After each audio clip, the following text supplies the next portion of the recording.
Imagine standing at the base of a towering stone block, one that weighs more than 100 elephants. Now picture moving it across miles of rugged terrain without modern machinery. This wasn't just a one-time feat.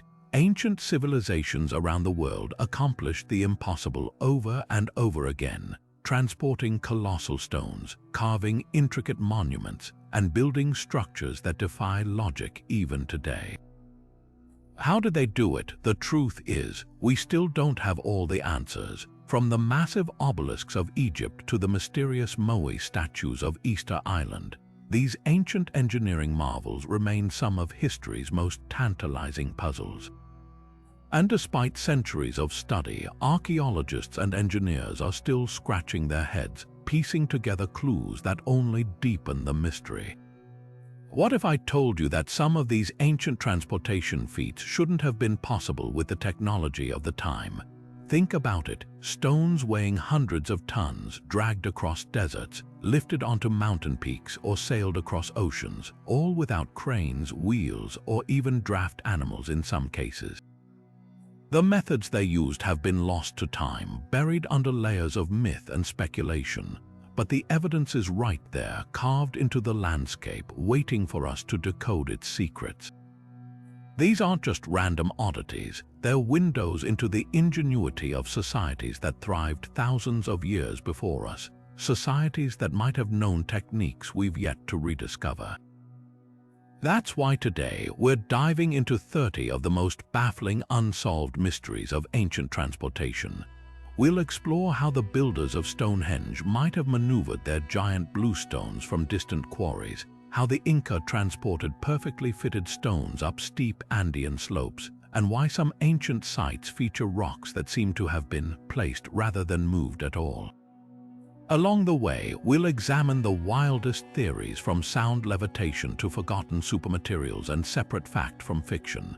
But more than just a list of enigmas, this is a journey into human determination, creativity, and the timeless drive to push boundaries. Because if there's one thing these mysteries teach us, it's that the past still has surprises in store, and the more we learn, the more we realize how much we don't know. So, are you ready to unravel the secrets of the ancients? Let's begin.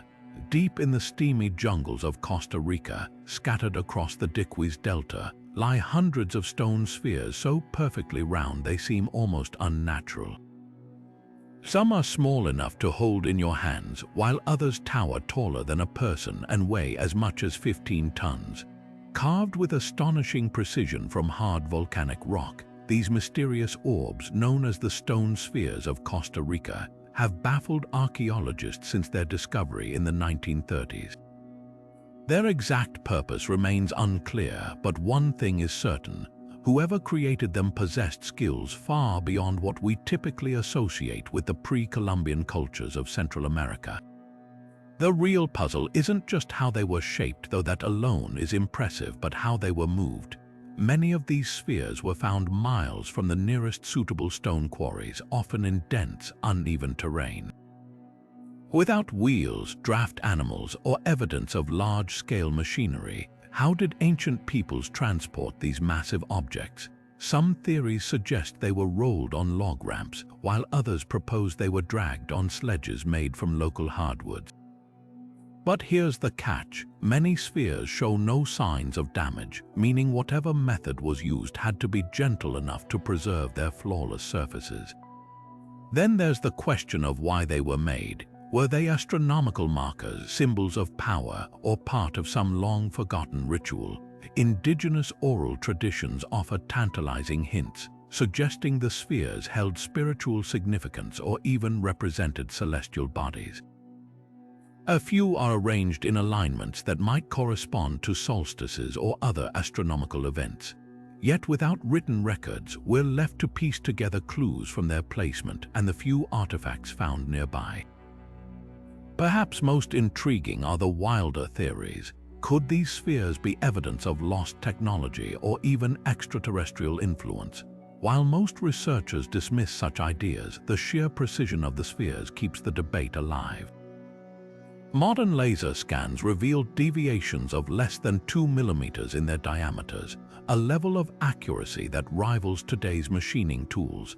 How did a society without metal tools or advanced mathematics achieve such perfection? What's undeniable is that the stone spheres of Costa Rica stand as silent witnesses to a forgotten chapter of human ingenuity.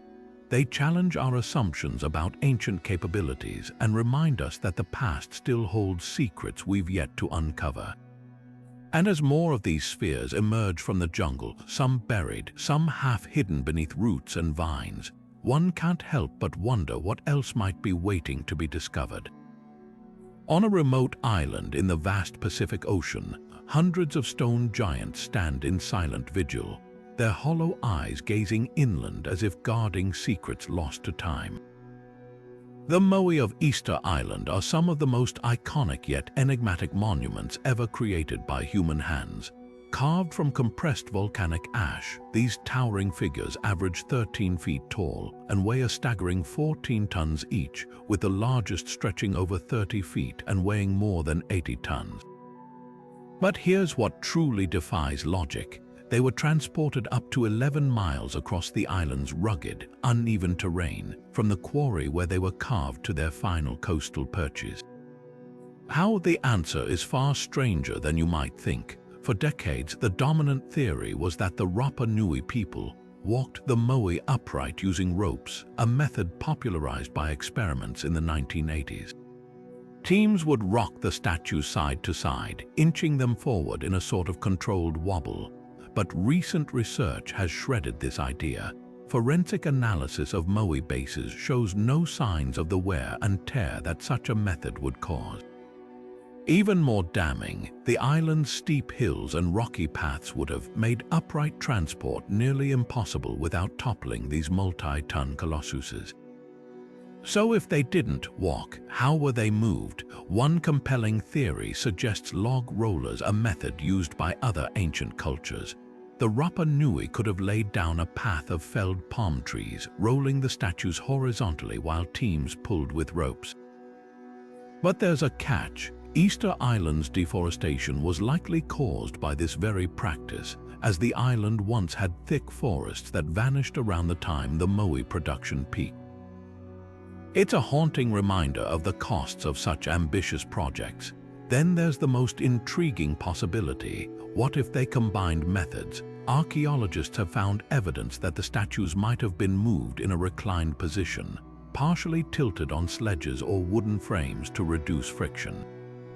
Rapa Nui oral traditions even speak of the moai being guided by mana, a spiritual energy that aided their journey. Could this hint at some lost technique, like levitation through sound or vibration?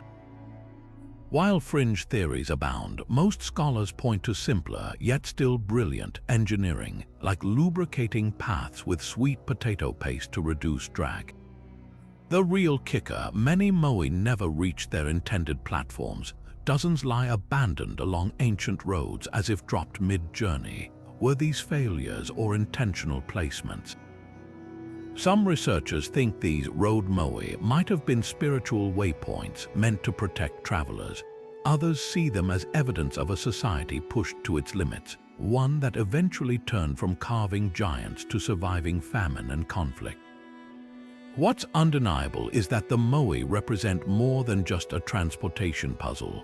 They're a testament to human ambition, a culture's devotion to its ancestors, and the fragile balance between innovation and sustainability. And as new technologies like 3D mapping reveal hidden roads and quarries beneath Easter Island soil, we're reminded that the full story of these stone sentinels is still being uncovered. In the heart of Lebanon's Bekaa Valley lies a site that makes even the grandest Roman ruins seem ordinary: the ancient temple complex of Baalbek. Here, amid towering columns and intricate carvings, rests one of archaeology's most jaw-dropping enigmas, a trio of limestone blocks known as the trilithon, each weighing an astonishing 800 to 1,000 tons. That's heavier than 3 fully loaded Boeing 747 jets stacked together. And perched nearby is the Stone of the Pregnant Woman, an even more massive monolith left unfinished in its quarry but estimated to weigh a staggering 1,200 tons. These aren't just rocks, they're the heaviest known stones ever moved by human hands in antiquity, and to this day no one can definitively explain how the Romans, or whoever came before them, managed to lift and position them with such precision. The sheer scale defies belief. The trilithon stones sit nearly 20 feet above ground, seamlessly fitted into the base of Jupiter's temple with joints so tight you couldn't slide a sheet of paper between them. No mortar, no gaps, just perfect alignment. But here's the real head-scratcher. Even with today's technology, moving a 1,000-ton block would require specialized cranes and reinforced transport rigs. The Romans had none of that, so how did they do it? Some scholars suggest they used a combination of wooden sledges, ropes, and legions of laborers, perhaps tens of thousands, working in unison to drag the stones across lubricated ramps. Others point to evidence of massive lever systems, where workers could have incrementally raised the blocks inch by painstaking inch. Then there's the stone of the pregnant woman. Unlike the trilithon, it never left its quarry, still lying there as if waiting for a crew that never returned. Its size alone raises impossible questions. Why carve something so massive if you couldn't move it? Local legends claim the stone holds supernatural powers, that pregnant women who touch it are blessed with fertility, hence its name. But engineers are more fascinated by the precision of its carving. The sides are cut at near-perfect right angles, and its base is smooth enough to suggest it was meant to be transported. Could the ancients have abandoned it because they pushed their technology to its breaking point? What really fuels the mystery is the lingering doubt that the Romans were even the first to tackle these megaliths. Beneath their temples lie older foundations, some with stones just as large, possibly placed by an even earlier civilization. The Phoenicians, a lost Bronze Age culture. Whoever it was, they left no blueprints. Modern experiments have tried replicating the feat with ancient techniques, but moving even a fraction of the weight has proven disastrous. In 2008, a team attempted to drag a 35-ton replica using ropes and sledges. It took a week and nearly broke their equipment. Perhaps the most haunting clue lies in the ruins themselves. Scattered around Baalbek are smaller stones with unusual carvings, spirals, grooves, and slots that look eerily like attachment points for machinery. Could there have been a forgotten technology, a system of pulleys or counterweights that's since been lost? Or does the answer lie in something simpler, the sheer willpower of humans united by a common vision? Baalbek's megaliths don't just challenge our understanding of ancient engineering, they force us to reconsider what's possible. Because if a civilization 2,000 years ago could move mountains of stone without cranes or computers, what else might they have known that we've yet to rediscover? In the sweltering heat of early 20th century Florida, a frail Latvian immigrant named Edward Līdzkalnis accomplished what should have been impossible. Working entirely alone under cover of darkness, he carved and arranged over 1,100 tons of coral rock into an eerie, sprawling complex known as Coral Castle. The blocks, some weighing as much as 30 tons, were precisely positioned into arches, walls, and even a 9-ton gate that a child could push open with a single finger. How did a 5-foot-tall, 100-pound man with only a 4th-grade education achieve this? Līdzkalnis claimed he'd rediscovered the ancient secrets of the pyramids, harnessing the power of magnetism and anti-gravity. But his tools were laughably simple: makeshift chains, rusty car parts, and a hand-cranked tripod that looked like it belonged in a junkyard. Līdzkalnis' methods remain one of modern history's most baffling puzzles. Witnesses reported seeing him work at night, humming to himself as the massive stones seemingly moved on their own. When pressed, he'd only reply with cryptic riddles. "I understand the laws of weight and leverage," he'd say, or "It's not difficult if you know how." His notebooks, filled with swirling diagrams and references to perpetual motion holders, only deepened the mystery. Some pages hinted at manipulating Earth's magnetic fields, while others described a cosmic force that could neutralize gravity. Engineers who have studied his work are stumped. Coral is notoriously brittle, yet Leedskalnin's cuts were so precise they fit together without mortar, much like the stones of Machu Picchu or Baalbek. Then there's the infamous Florida Stonehenge, a 22-ton obelisk he erected, perfectly aligned with celestial events. How did he lift it without cranes or pulleys?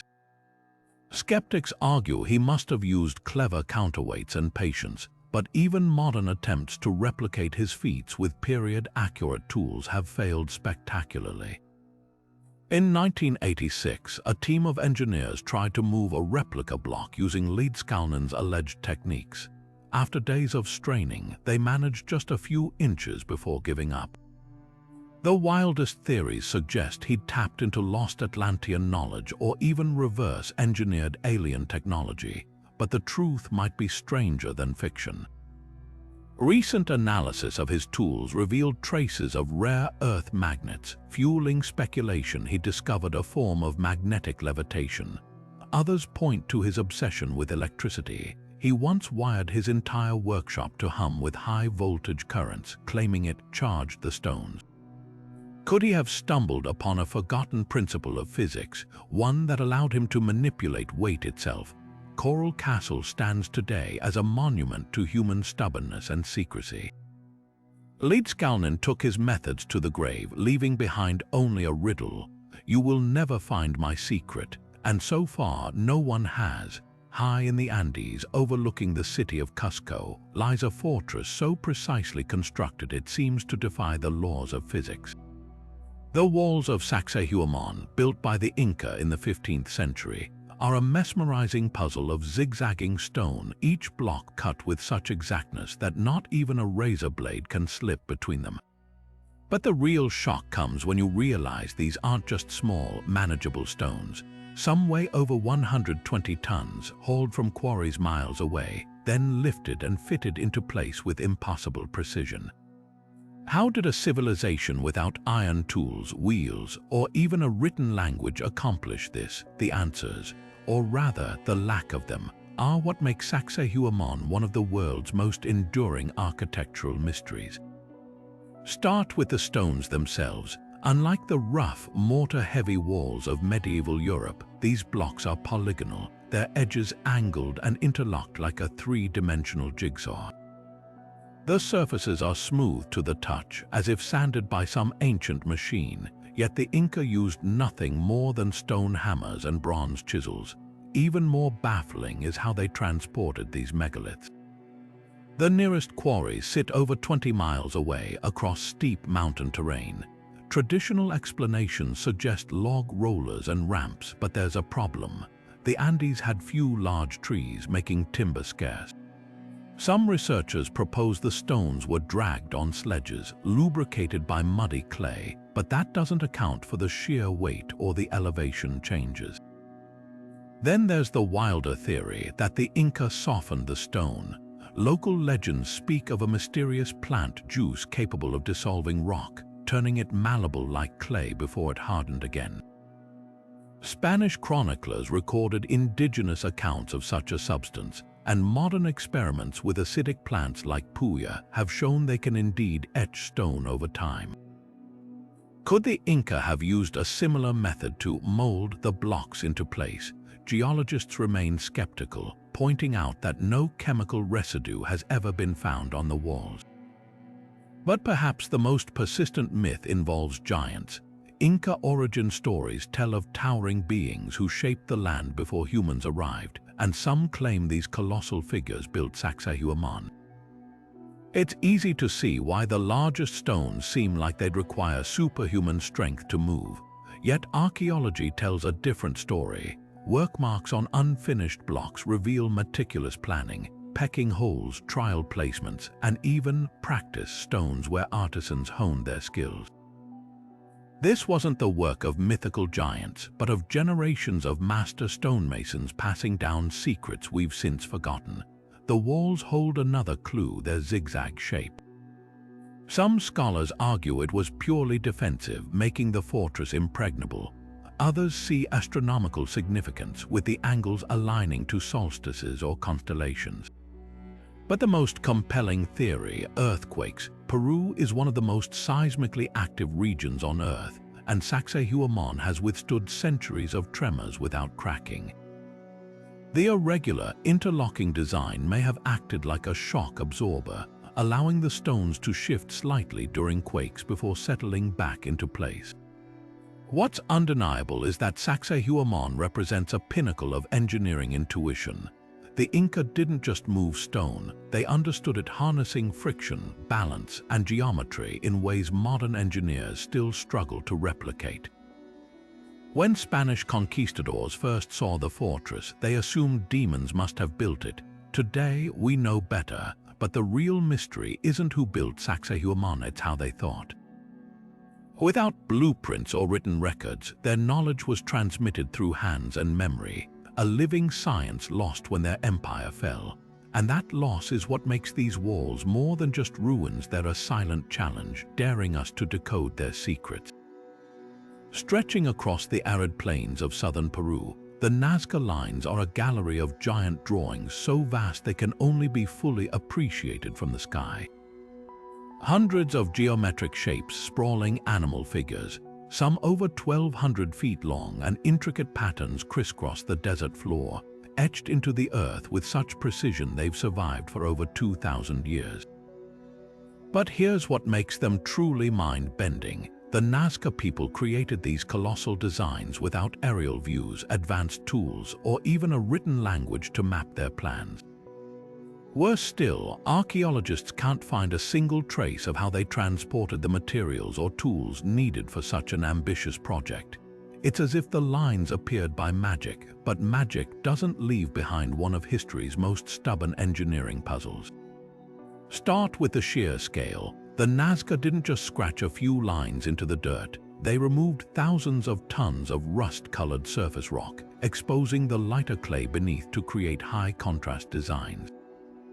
Some figures, like the hummingbird or spider, are so anatomically accurate they'd stump modern artists working at ground level. Yet the Nazca left no sketches, no scaffolding holes, not even broken tools at the site. So how did they pull it off? The leading theory involves simple but brilliant surveying techniques. By driving stakes into the ground and connecting them with ropes, they could have scaled up small models into full-size designs. Experiments show a team could recreate straight lines this way with minimal error, but the curves and intricate details, that's where things get murky. Then there's the paint mystery. While most lines are just exposed earth, some figures once gleamed with vibrant pigments: red ochre, yellow mineral dust, even mica chips that would have glittered in the sun. These materials weren't local, they came from mountains miles away. How did the Nazca transport them without leaving paths, discarded containers, or even footprints? The desert's dry climate preserves everything, yet the trails are eerily clean. Some researchers suggest they used llama caravans, moving materials at night to avoid the scorching heat, but no one's found definitive evidence. Here's where the theories take a wild turn. A handful of researchers point to the Nazca's eerie ceramic trophy heads, skull-like vessels with elongated, almost alien features, as proof they had outside help. Could ancient astronauts have provided aerial guidance? It's a fringe idea, but the line's uncanny precision keeps it alive. More grounded explanations focus on the Nazca's deep understanding of their environment. They might have used natural landmarks or celestial alignments as guides, aligning figures with solstice sunrises or sacred mountain peaks. The real kicker: these lines weren't meant to last. Unlike stone monuments, they're fragile. One heavy rain could have erased them, yet they endured, hidden in plain sight, until pilots spotted them in the 1920s. Maybe that's the greatest mystery of all, not how the Nazca made them, but why they invested so much in art they'd never see in full. Were they messages to the gods? Cosmic maps, or something we've yet to imagine? The desert keeps its secrets for now. Buried deep within the Great Pyramid's labyrinth of narrow passageways lies a mystery wrapped in stone, the massive granite sarcophagi of Khufu's burial chamber. Each one weighs a staggering 80 tons, equivalent to a loaded semi-truck, yet they sit precisely placed in cramped spaces no modern crane could navigate. The corridors leading to them are barely wider than the coffers themselves, some as tight as 3 feet across. So how did ancient builders maneuver these monolithic blocks into position? The answer isn't just missing, it defies every conventional explanation of 4th dynasty engineering. The most accepted theory involves a hidden ramp system, spiraling inside the pyramid's core like a corkscrew. Archaeologists have found traces of internal ramps in other pyramids, but Khufu's structure complicates things. Unlike the step pyramids of earlier pharaohs, its smooth outer casing leaves no obvious entry points for such a ramp. Some scholars propose the builders left gaps in the casing stones, later sealing them after sliding the sarcophagi into place. But even if they used lubricated sledges and ropes, the angles are preposterously tight. One wrong move and an 80-ton block would have shattered the surrounding limestone, collapsing the passage. Yet there's no evidence of repairs or debris, just seamless precision. Then there's the granite itself, quarried from Aswan over 500 miles south. These coffers are made of some of the hardest stone on Earth. The corners are cut at perfect 90-degree angles, their surfaces polished to a mirror finish. Modern diamond-tipped tools would struggle to replicate such work, yet the builders allegedly used crude copper chisels and sand abrasives. Even stranger, the sarcophagi are slightly too large to fit through the pyramid's doorways. This has led to wild but persistent speculation. Were they placed in the chamber before the walls were built around them? If so, it would mean the pyramid's entire design revolved around these stones. A level of foresight that borders on clairvoyance. Of course, fringe theories fill the gaps. Some point to the coffer's precise acoustic properties, how they resonate at frequencies that allegedly harmonize with Earth's magnetic field, as proof of lost vibrational technology. Others cite ancient texts describing the levitation of sacred stones using sound or even extraterrestrial assistance. But the most compelling clue might be the simplest. The builders left no records, no diagrams, not even a single hieroglyph hinting at their methods. It's as if they expected future generations to stand in the shadow of their achievement and wonder. Perhaps the real secret lies not in how they moved the stones, but why they went to such lengths. These coffers weren't just containers, they were cosmic anchors designed to bridge the pharaoh's journey to the afterlife. Every impossible inch of their placement was a testament to belief, proof that for the ancient Egyptians, the line between engineering and the divine was thinner than we'll ever understand. Hidden deep in the sweltering jungles of Mexico's Gulf Coast, 17 massive stone faces stare out from the undergrowth, silent witnesses to a civilization that vanished over 2,000 years ago. The Olmec Colossal Heads, each weighing up to 20 tons and carved from solid basalt, are among archaeology's most striking enigmas. But their imposing scowls aren't the real mystery, it's how they got there.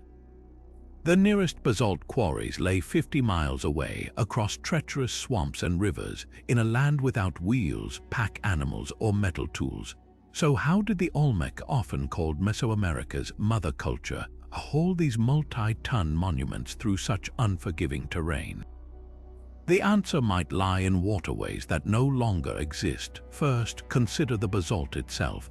These weren't just any rocks, they were volcanic monoliths carefully selected for their uniformity and durability. Transporting them intact would have required meticulous planning. Some researchers believe the Olmec used log rollers and rope, dragging the stones overland in a grueling process that could have taken months. But here's the catch: the region's swampy ground would have made this nearly impossible. Sinkholes, thick mud, and dense vegetation would have swallowed sledges whole.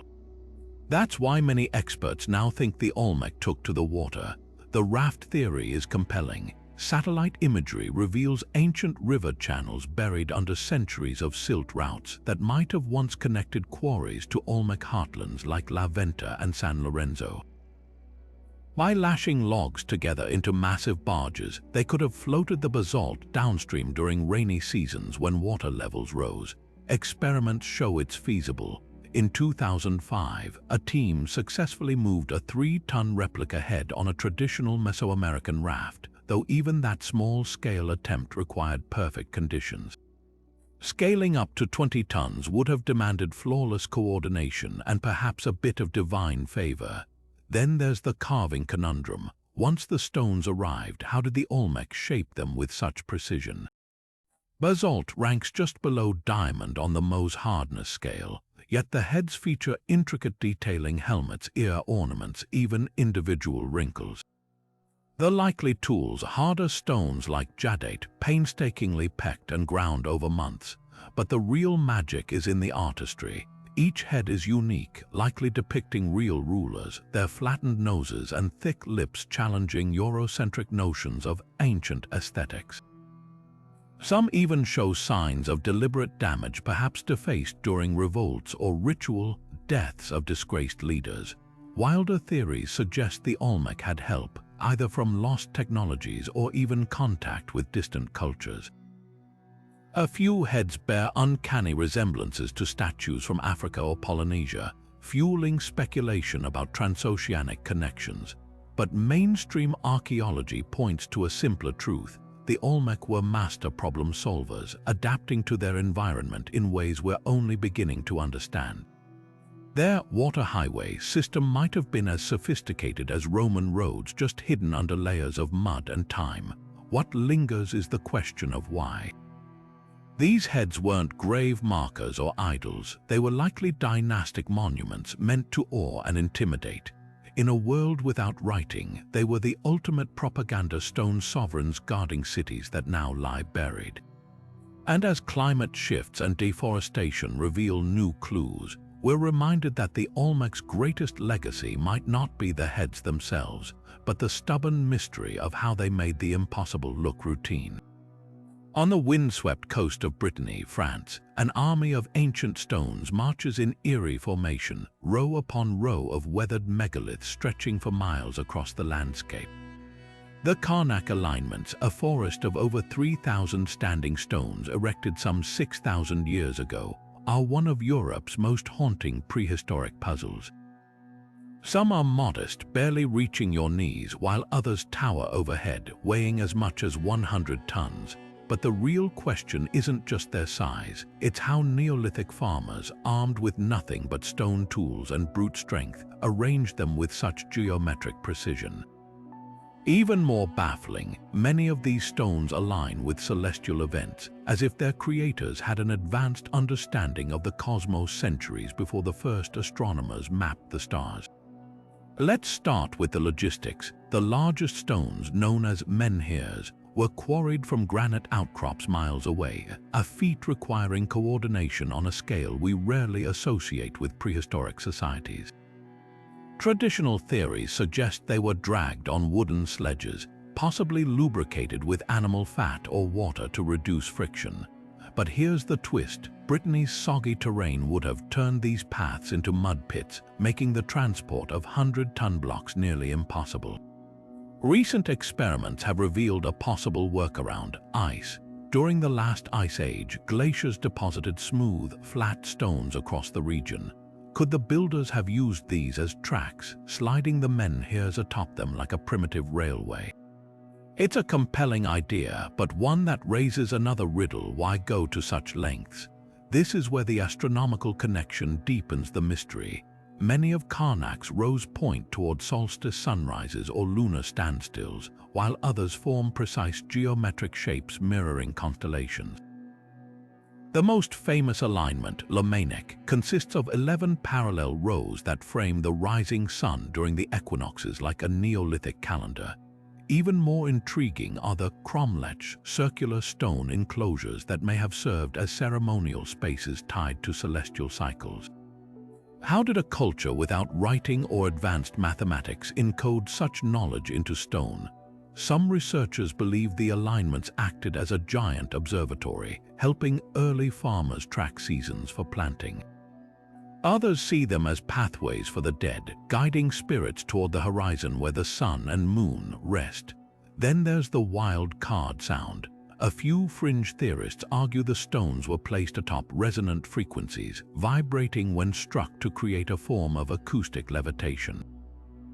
While mainstream archaeology dismisses this, it's worth noting that many Karnak stones ring like bells when tapped, a property known as lithophony. Could sound have played a role in their placement or even their transport?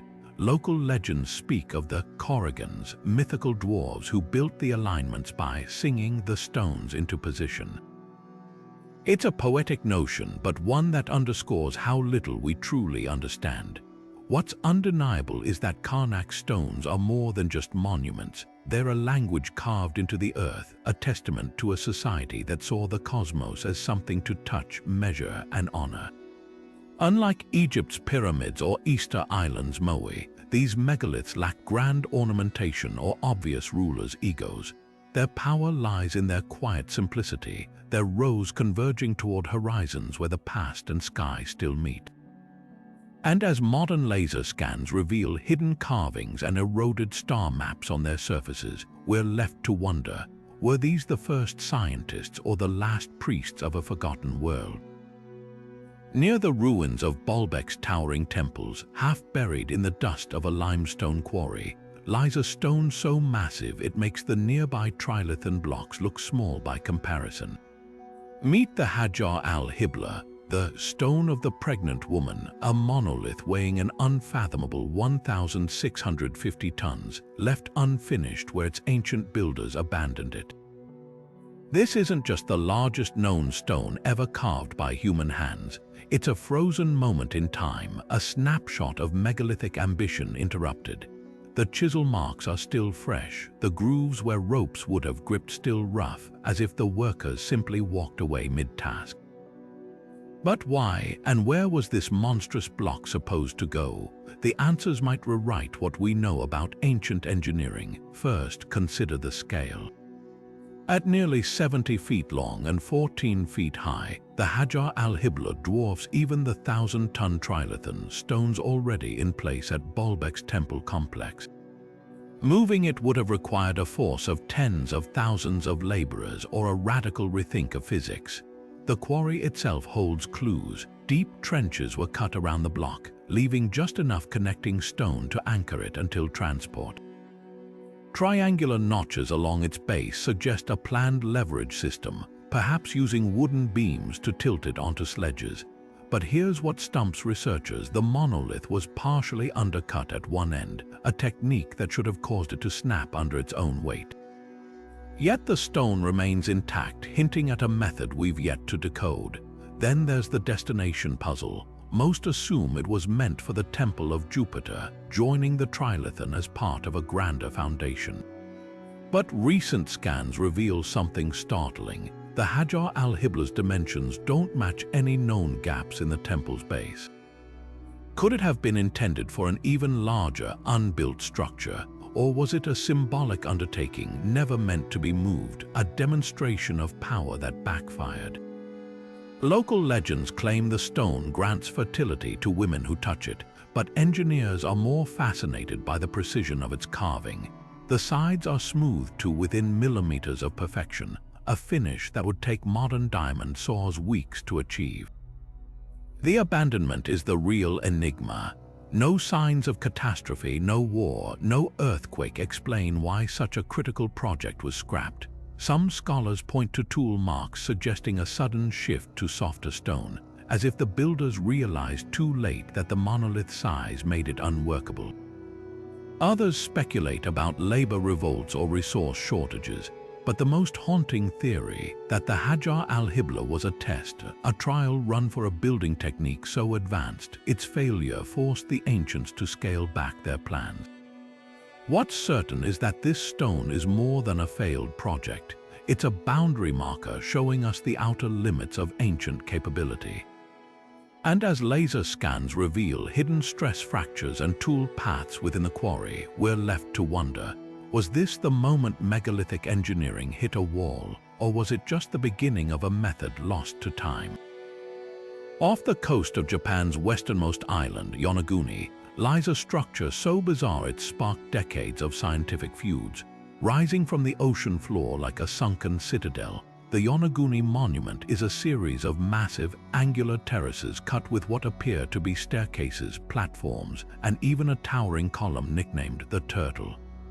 At first glance, it looks like the ruins of an ancient city, one that sank beneath the waves over 2,000 years ago. But here's the catch. Geologists can't agree whether this is a human creation at all, or just a freak of nature shaped by tides and tectonic shifts. And if it was built by human hands, the implications rewrite history. Start with the structure itself. The monument's centerpiece is a 5-tiered platform standing over 80 feet tall, its edges so sharp they seem carved by tools. Nearby, 2 parallel mounds resemble roadways, while a deep channel cuts through the rock like a ceremonial path. Marine biologist Masaki Kimura, who studied the site for decades, points to features that defy natural explanation: perfect 90-degree angles, symmetrical arches, and even what he claims are carved reliefs resembling animals and faces. But skeptics like Robert Schoch, the geologist famous for redating the Sphinx, argue these are just the result of sandstone fracturing along natural plains, a process common in seismic zones like Yonaguni. The debate hinges on one critical detail: tool marks. Natural erosion typically leaves uneven, pitted surfaces, but some of Yonaguni's flat plains show grooves that look suspiciously like chisel strikes. Divers have also found what appear to be quarried stones nearby, some with drill holes that mirror ancient Okinawan stonemasonry techniques. If these were indeed cut by humans, the timeline gets dizzying. The monument sank around 2,000 years ago, yet the only known culture in the area at the time, the Jomon, were hunter-gatherers with no record of monumental architecture. Could an older, advanced civilization have thrived here, one lost when rising seas swallowed their cities? Then there's the transportation puzzle. Even if the monument is man-made, how did builders move multi-ton stone blocks in an era before pulleys or metal tools? The surrounding waters are notorious for vicious currents, making raft-based transport a deadly gamble. Some theorists propose the builders worked during ice ages when sea levels were lower, constructing the monument on dry land before it was flooded. Others point to ancient legends of fish people who taught islanders advanced skills, suggesting a forgotten maritime culture. The wildest twist: Yonaguni isn't alone. Similar underwater structures have been found near Taiwan and the Philippines, hinting at a possible network of sunken sites across the Pacific. Whether natural or man-made, these formations force us to confront a humbling truth: the ocean still hides more history than we've ever uncovered. And until we can dive deeper, literally and figuratively, Yonaguni's terraces will remain a riddle, half buried in sand and speculation. High on the windswept plains of Bolivia, at an altitude that leaves visitors gasping for breath, lies a ruin that defies logic: Puma Punku. This ancient complex, part of the larger Tiwanaku site, is a jigsaw puzzle of precision-cut andesite blocks, some weighing as much as 130 tons. What makes these stones so baffling isn't just their size, but their geometry: razor-sharp edges, perfect right angles, and intricate notches that interlock like pieces of a massive prehistoric machine. The Tiwanaku culture, which thrived here over 1,000 years ago, had no wheels, no iron tools, and no known pack animals. So how did they quarry, transport, and assemble these megaliths with what appears to be machined precision? The answers, or lack thereof, have fueled everything from rigorous archaeology to outright alien conspiracy theories. Let's start with the stones themselves. Andesite is volcanic rock so tough it dulls modern diamond saws within minutes.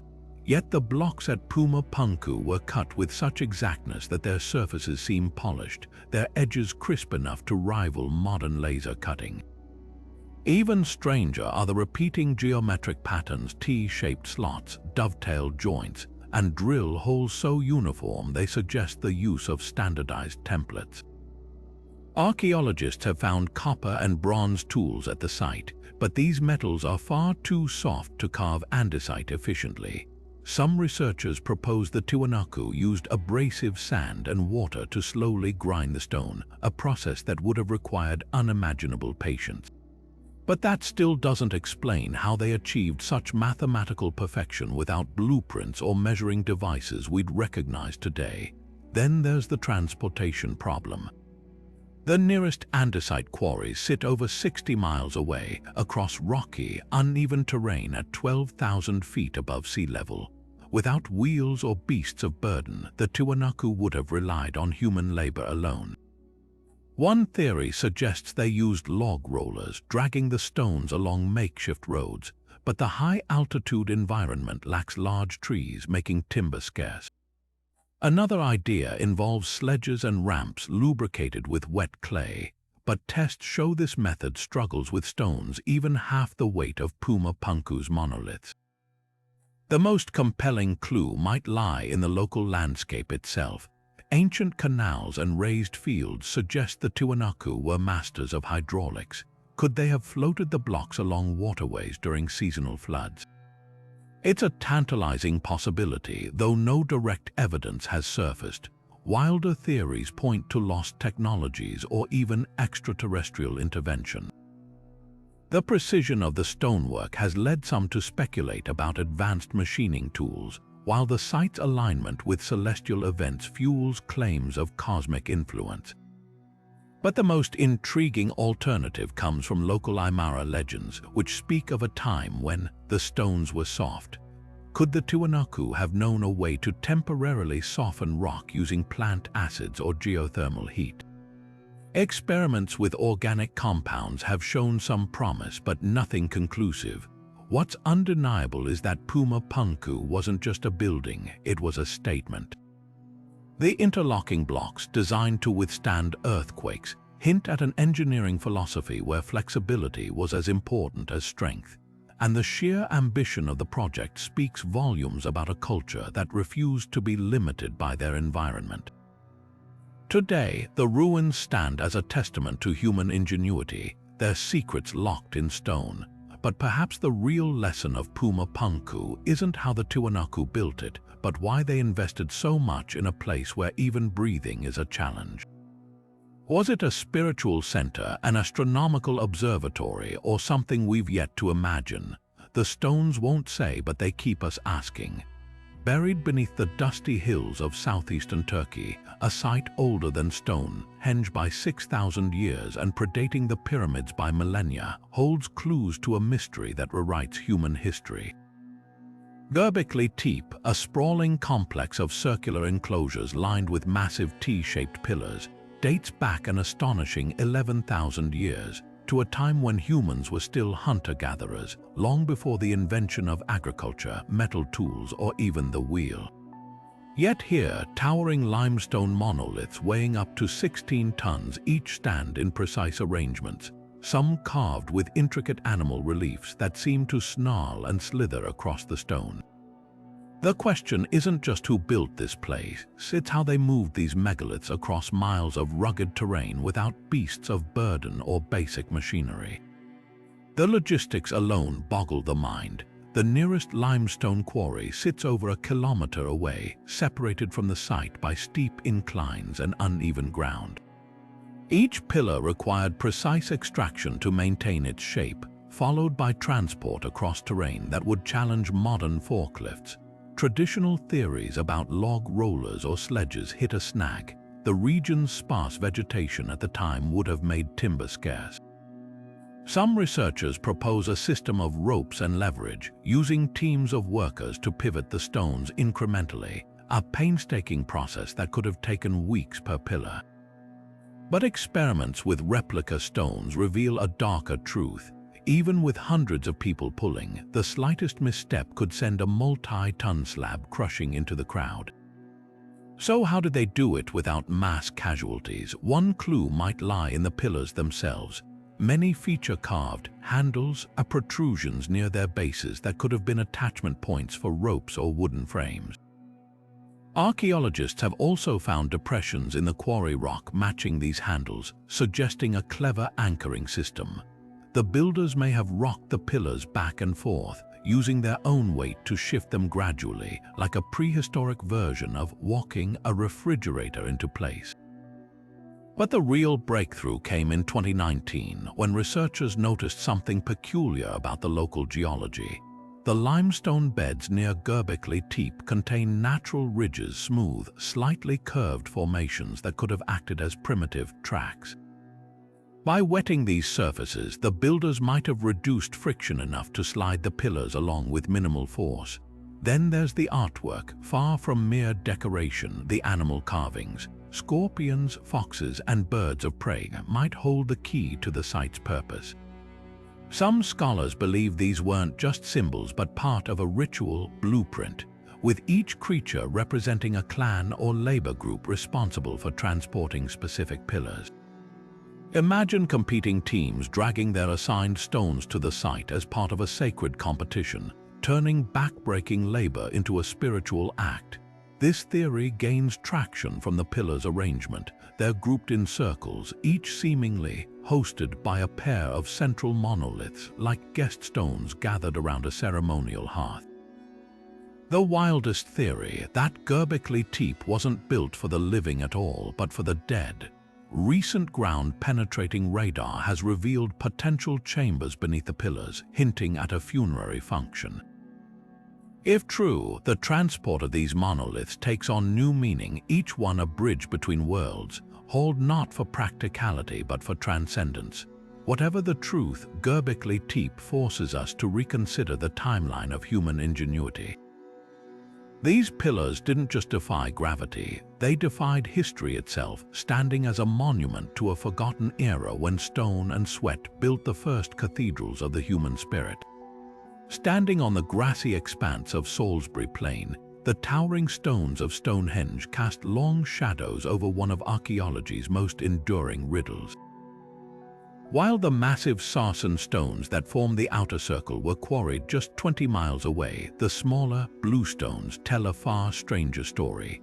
These spotted dolerite and rhyolite pillars, weighing up to 4 tons each, originated in the Preseli Hills of Wales, a staggering 140 miles from where they now stand.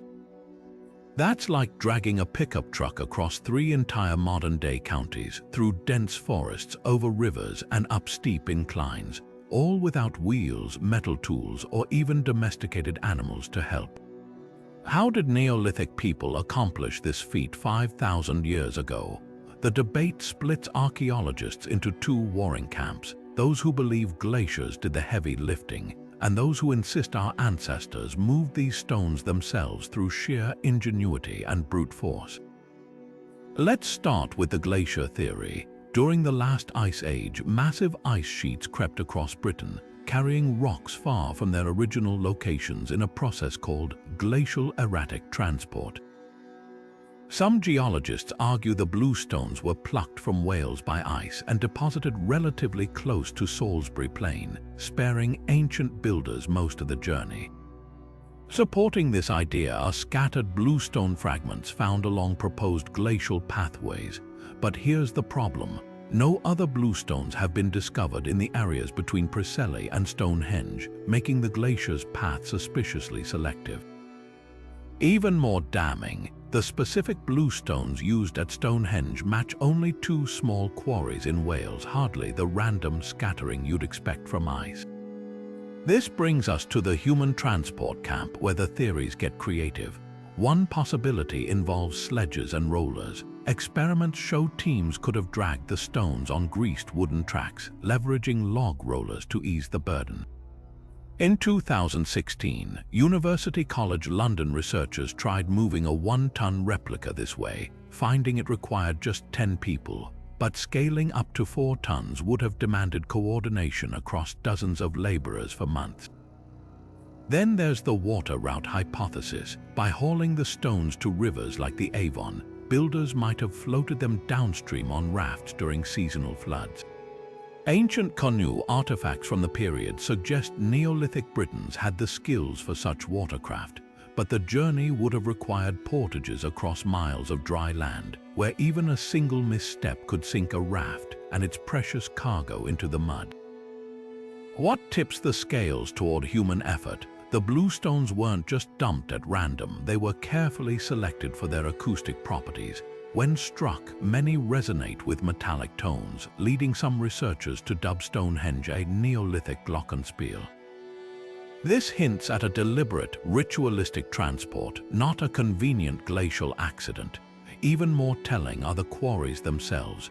Recent excavations at Carn Godog and Craig Rose Wife Felon revealed man-made platforms and tool marks, proving Neolithic workers systematically extracted these stones, not just picked them up loose.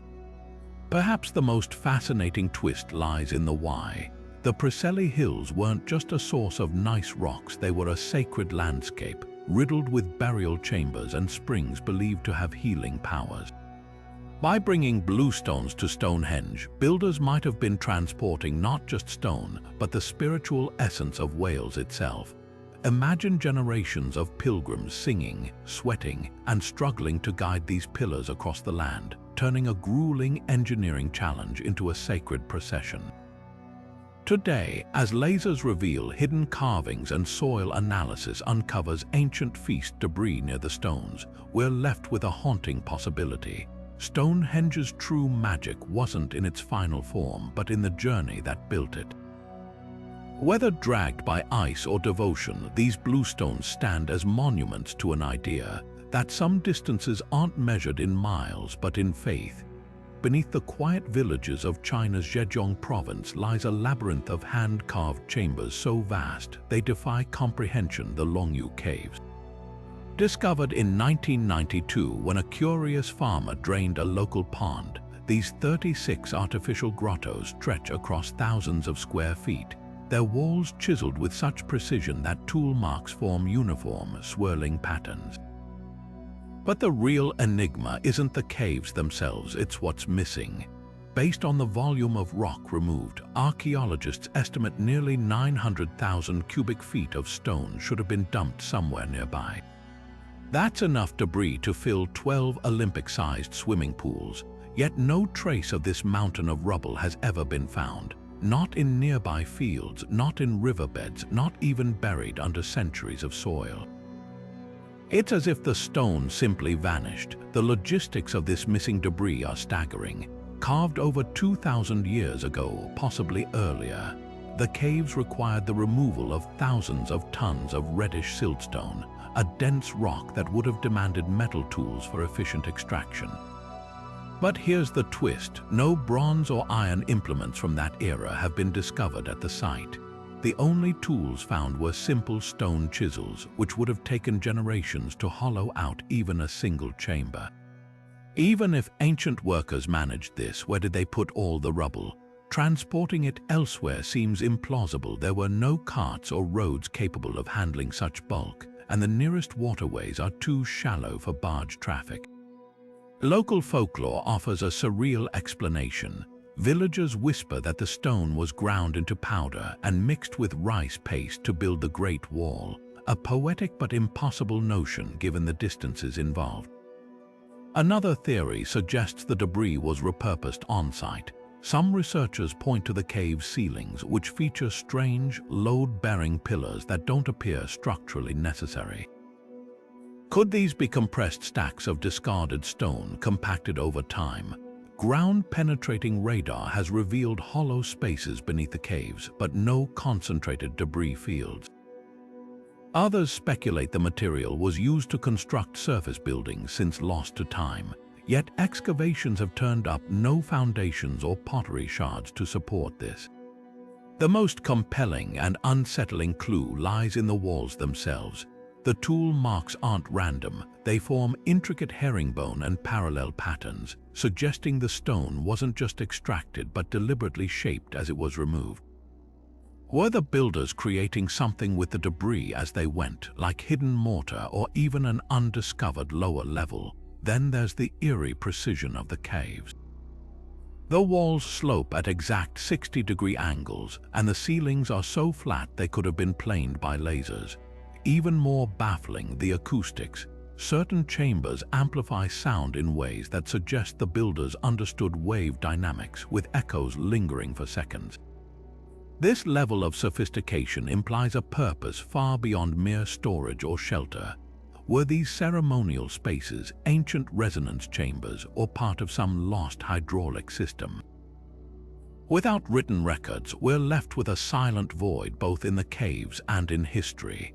What lingers is the chilling possibility that the missing debris was never meant to be found. Perhaps it was dumped in now vanished lakes or pulverized into farmland, erasing all traces intentionally. Or maybe, just maybe, the answer lies deeper, hidden in chambers yet to be uncovered, waiting for some future explorer to stumble upon the truth.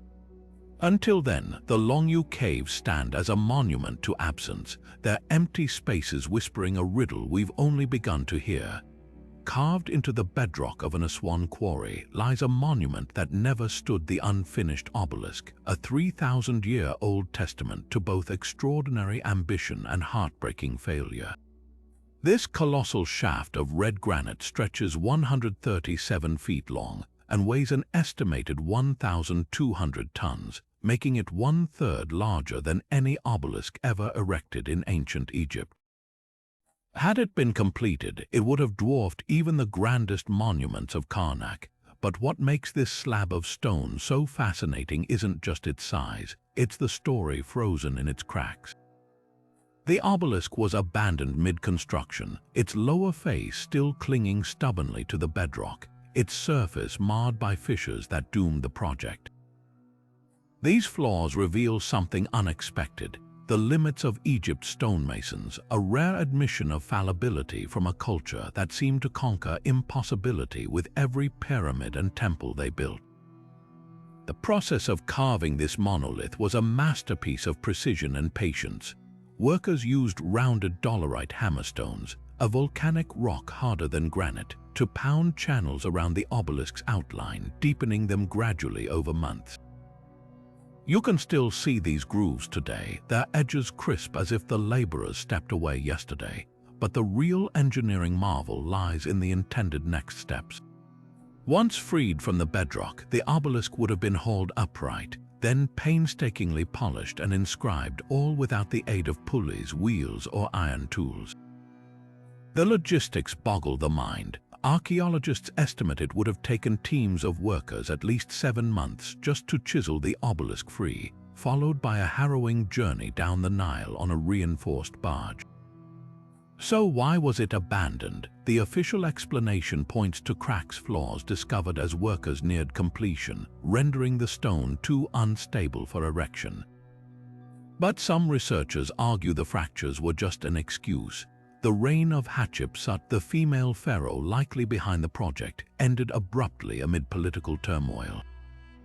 Could the obelisk have been a casualty of regime change, abandoned not for flaws but for the sake of erasing her legacy? Others propose an even simpler reason: the builders bit off more than they could chew. The unfinished obelisk is nearly 50% heavier than the Lateran obelisk, the largest ever successfully erected. Perhaps the engineers realized too late that their transport methods couldn't handle the weight. What's haunting is the glimpse this gives us into ancient problem-solving. Along the obelisk's sides, workers carved small niches, likely anchor points for wooden levers used to test the stone's stability. Nearby, a ramp of compacted rubble hints at how they planned to lift it. These aren't just construction details, they're a frozen moment of human ingenuity meeting its match. And then there's the unspoken question: was this truly a failure? The obelisk's sheer scale may have been a statement in itself, proof that the pharaohs dared to dream beyond even their own capabilities. Today, the quarry is an open-air classroom, the obelisk's exposed surfaces teaching us more about ancient techniques than any intact monument could. The cracks tell us of ambition unchecked by practicality, of a culture that reached for the impossible even when the rock itself pushed back. And as the desert sun heats the granite, you can almost hear the echoes of hammers and chisels, a symphony of what might have been. Rising from the turquoise shallows of Micronesia's Pohnpei Island, the ruins of Nan Madol form a ghostly maze of stone, 92 artificial islets linked by canals, their walls built from thousands of hexagonal basalt logs stacked like firewood. These coral roads aren't just visually staggering, they're a transportation puzzle wrapped in volcanic rock. Each prismatic column weighs several tons, and the nearest quarries lie miles away across dense mangrove swamps and open water. So how did the Sordilor dynasty, over 1,000 years ago, move these geometric giants without metal tools or wheels? The answer might lie in the tides and a forgotten fleet of bamboo rafts. Start with the basalt itself. These aren't rough-cut boulders but precision-engineered logs. They're natural six-sided columns split cleanly from volcanic cliffs using nothing but wooden wedges and patience. The sheer volume is staggering. Estimates suggest over 750,000 tons of stone were hauled to the site. Traditional land transport seems impossible. Pohnpei's rainforests are too tangled for sledges, and the island lacked large animals to pull them. But look closer at the canals crisscrossing Nan Madol. They're not just decorative. Researchers now believe these waterways were the ancient equivalent of freight highways, with basalt logs floated atop bamboo rafts during high tide. Experiments show bamboo's buoyancy could support multiple tons when lashed together, and oral histories speak of stone canoes guided by teams of paddlers. Then there's the stacking mystery. The largest walls soar 25 feet high, their interlocking columns fitted without mortar. Some corners feature alternating headers and stretchers, a technique later seen in medieval castles, except here it's achieved with stones weighing up to 5 tons each. The precision suggests an almost modular approach, basalt logs standardized like Lego bricks, possibly pre-sorted at quarries before rafting, but the real genius lies in the foundations. Underwater scans reveal coral rubble packed beneath the islets, acting as a shock absorber against typhoons. This wasn't just brute force engineering, it was a dialogue with the ocean itself, building resilience into every stone. Why go to such lengths? Nan Madol wasn't a practical city but a ceremonial one, a ceremonial Venice, where priests and rulers performed rituals separated from commoners by water and walls. The basalt's volcanic origin hints at a deeper symbolism. Perhaps the Sordilor sought to tame the raw power of the earth, turning fiery rock into ordered geometry. Or maybe the answer is simpler. Without written records, we're left with local legends of twin sorcerers who commanded the stones to fly, a poetic nod to lost methods we've yet to rediscover. What lingers is the haunting beauty of these coral roads, their geometric perfection mirroring the hexagonal crystals of the basalt itself. Unlike Egypt's pyramids or Easter Island statues, Nan Madol's grandeur is intimate, woven into the lap of the waves. And as rising seas now threaten to swallow the site, we're reminded that the ocean that once helped build this wonder may ultimately claim it back, a cycle as mysterious as the hands that stacked these stones. The question isn't just how they moved the basalt, but why they chose to build where land and sea are forever negotiating boundaries. Perhaps the answer lies in the canals themselves, reflecting not just the sky, but a world where stone and water were never truly separate. Beneath the ferry chimneys and sun-baked plains of Cappadocia, Turkey, lies an underground labyrinth so vast it could hide an entire civilization. Derinkuyu. This 18-story subterranean city, carved from volcanic rock, could shelter 20,000 people along with their livestock, food stores, and even places of worship. But the real mystery isn't just how they built it, it's where they put all the rubble. Excavating Derinkuyu would have required removing an estimated 5 million cubic feet of rock. That's enough to fill over 50 Olympic swimming pools. Yet curiously, no massive spoil heaps or debris fields have ever been found on the surface. It's as if the rock simply vanished into thin air. The logistics of this missing material are mind-bending. Unlike quarries where discarded stone piles up nearby, Derinkuyu's architects left no visible trace of their excavation. Some theories suggest the rubble was repurposed, crushed into mortar, or used to construct above-ground dwellings, but given the sheer volume, even this explanation falls short. Modern geologists have scanned the surrounding landscape with ground-penetrating radar, searching for hidden dump sites or buried waste chambers, but the results have been inconclusive. The absence is so baffling that conspiracy theories have flourished. Could the builders have had access to advanced technology that pulverized the rock into dust? A more plausible answer lies in the region's unique geology. Cappadocia's soft, tough rock is remarkably lightweight and porous, making it easier to carve but also less dense than traditional stone. Some researchers propose the excavated material was spread thinly across the surrounding landscape, blending into the natural erosion patterns of the area over centuries. Others point to evidence of underground rivers or sinkholes that might have swallowed the debris, but the most compelling theory involves a form of ancient recycling. The Hittites and later early Christians who expanded Derinkuyu were masters of resource efficiency. They may have used the removed rock to backfill older tunnels as they expanded deeper, creating a closed-loop system where waste became structural reinforcement. Then there's the eerie possibility that we just haven't found the spoil heaps yet. Cappadocia's surface is a patchwork of erosion and human activity, with centuries of wind and rain obscuring ancient dumping grounds. Local farmers might have unknowingly plowed the crushed tuff into their fields, or later settlers repurposed it for their own buildings without realizing its origin. The region's history is a palimpsest, layers upon layers of civilizations building atop one another, leaving clues half buried and half forgotten. What makes Derinkuyu's missing waste so fascinating isn't just the engineering challenge, it's the cultural insight. A civilization capable of hiding its own rubble was one that thought in 3 dimensions, turning the earth itself into a living, breathing architecture. Every excavated chamber, every hidden air shaft was a negotiation between space and material, a testament to human adaptability. And as modern archaeologists continue to map Derinkuyu's depths, they're left with a humbling realization. Sometimes the greatest secrets aren't what's been left behind, but what's been erased without a trace. Deep within the Great Pyramid of Giza, modern technology has revealed hollow spaces where none should logically exist, hidden chambers and voids that defy the conventional understanding of this ancient structure. Discovered in 2017 through advanced muon radiography, these enigmatic spaces stretch above the Grand Gallery like silent, unexplored corridors.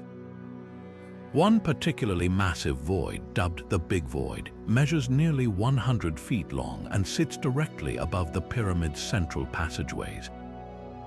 Could these hidden compartments hold the key to one of Egyptology's oldest riddles? How did the builders lift millions of multi-ton blocks to such staggering heights without modern machinery? The answer might lie in a lost system of internal ramps, counterweights, and pulleys, an engineering blueprint concealed for millennia within the pyramid's very bones. Take the Grand Gallery's design. This soaring corridor isn't just an extravagant hallway, it's a potential loading dock for an ancient elevator system. The gallery's steep incline and unique notched walls could have supported a counterweight mechanism, where massive limestone counterbalances moved up and down to hoist blocks through the pyramid's core. Some researchers propose the newly discovered voids might have housed these counterweights, their empty chambers now echoing with the absence of long-decayed wooden cradles or hemp ropes. Imagine teams of workers loading blocks onto sledges at the base, then using the gallery's angled floor as a guide rail, leveraging gravity and human labor in perfect harmony. Then there's the ramp controversy. Traditional theories assumed external ramps spiraled around the pyramid's exterior, but no archaeological evidence supports this. The hidden voids suggest an alternative, internal zigzagging ramps, threading through the structure like a 3D labyrinth. French architect Jean-Pierre Houdon's simulations show how such a system could have functioned, with blocks turned at 90-degree angles using lever systems at each corner.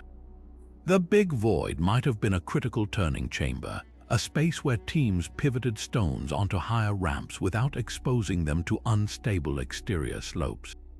Even more compelling, infrared scans reveal temperature variations in the pyramid's limestone, hinting at air pockets that align with proposed ramp pathways, ghostly impressions of a dismantled transport network.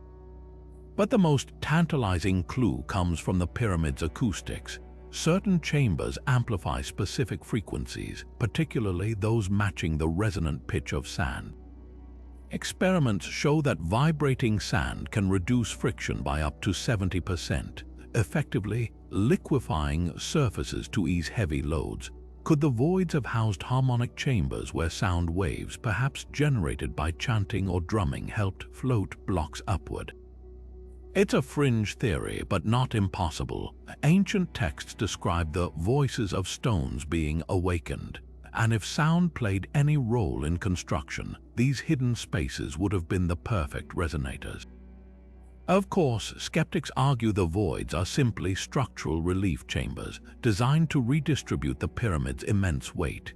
Yet their precise alignment with load-bearing corridors suggests intentional function.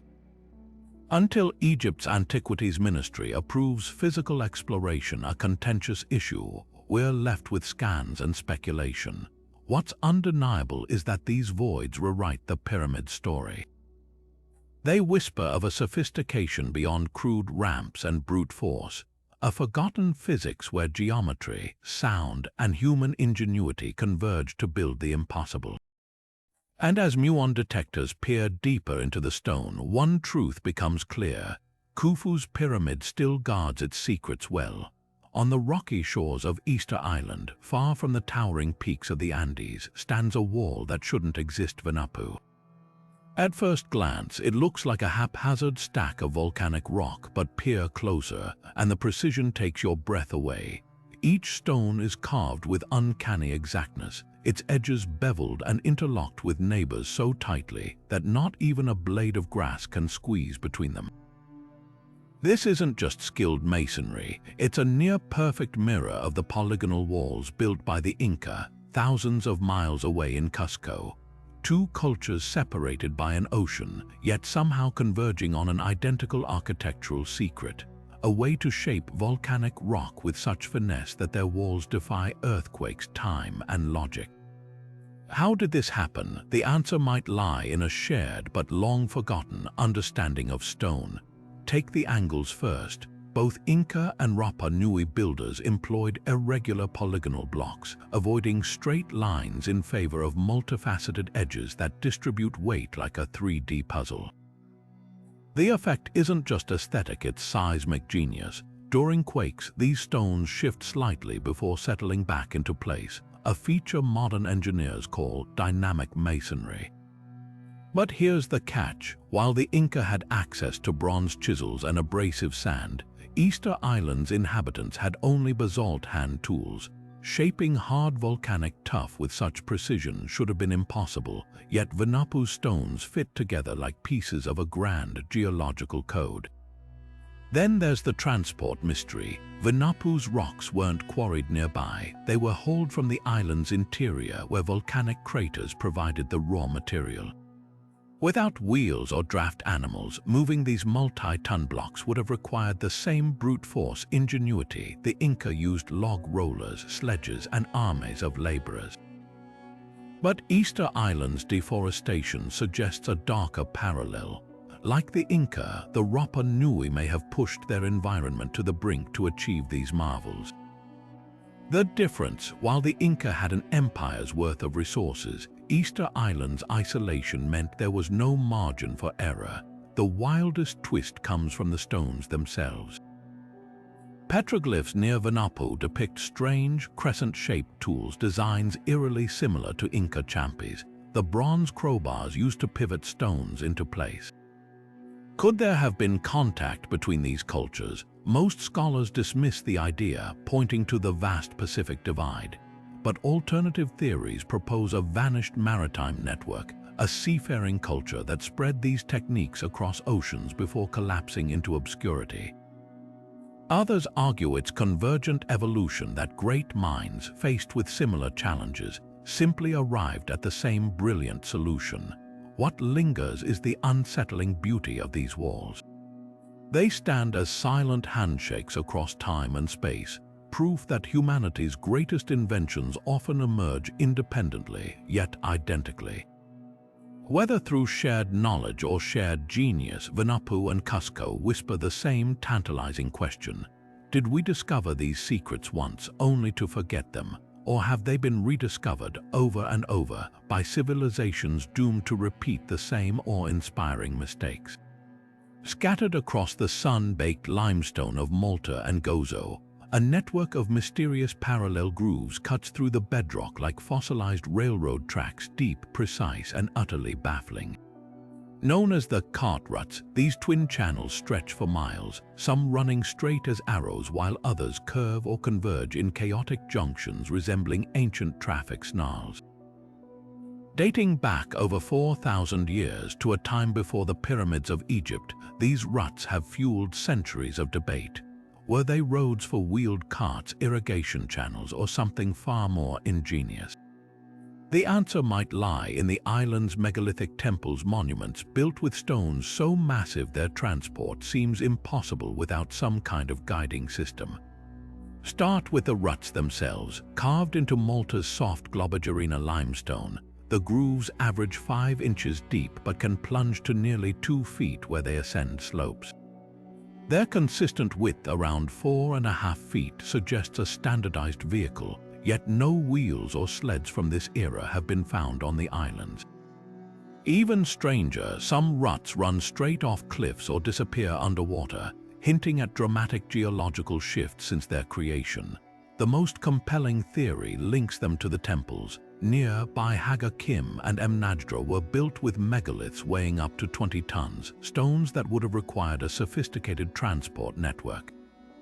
The ruts might have guided sledges laden with these blocks, their grooves reducing friction like primitive rails, but here's where the mystery deepens.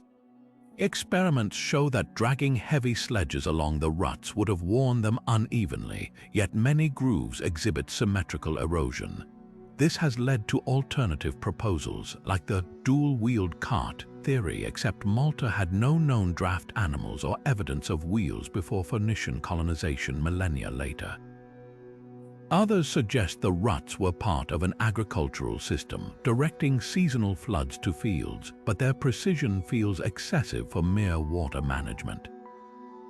Then there's the astronomical angle. Some ruts align with solstice sunrises, echoing the temple's celestial orientations. Could they have been processional paths, their routes charged with ritual significance? The wildest hypothesis involves vibrations. Malta's limestone is surprisingly resonant, and certain temple stones emit acoustic frequencies when struck. Could the ruts have been part of a lithophonic transport system where sound waves reduced friction, letting megaliths glide more easily? It's a fringe idea, but not without precedent. Similar theories have been proposed for Egypt's pyramid blocks. What's undeniable is that the ruts required staggering coordination. Their interconnected paths imply a society capable of large-scale planning, one that viewed stone not as an obstacle but as a canvas. Today, the cart ruts remain Malta's open-air enigma.